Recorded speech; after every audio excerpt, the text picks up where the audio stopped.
Guys, bigla akong nagutom. 2:30 AM pa lang nga ng madaling araw nang bigla akong nakakaramdam ng gutom. Kaya nga pala ako nagutom guys dahil kung kinain ko ng hapunan namin ay kunti lang. Ano ba naman kasi guys, wala kaming ulam. Gusto ko sana ng pork chop. Nagsawa na rin kasi ako sa chimkin guys. Kaya gusto ko sana ng pork chop naman. Kaya binigyan muna ako ng treats ng mamay ko dyan guys. Nakita niyo ba yan guys? Yung kaibigan kong si Muningning. Kunyari nga lang yan na hindi niya gusto yung kinakain kong treats. Teka lang guys, mukhang naiihi ako eh. Kita niyo yan guys, nakatalikod lang ako saglit. Umihi lang naman ako, biglang kinain yung treats ko. Uubusin niya pa yan dyan. Kunyari ka pa ha, na hindi mo gusto yung treats ko ha.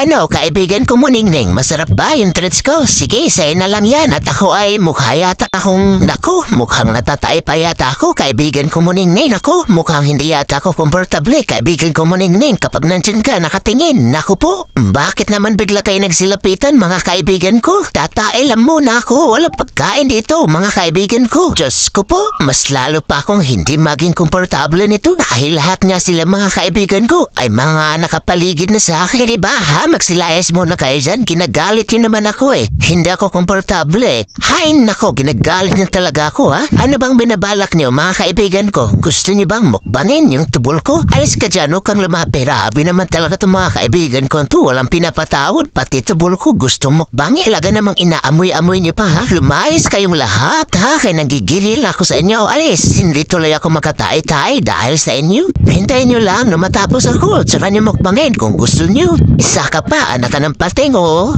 Talaga namang ginagalit niyo pa ako ng husto ha. Sinabi ko mulayas kayo dyan. Talagang sinisilip niyo pa ha kung talagang mayroon na. Sige, subukan niyo pa ulit na lumapit at na makakatikim na talaga kayo sa akin. Kita niyo kanina pa nga ako dito paikot-ikot. Hindi makalabas-labas tong tubol ko dahil lang dyan. Ay salamat naman, mukhang ito na yata lalabas na.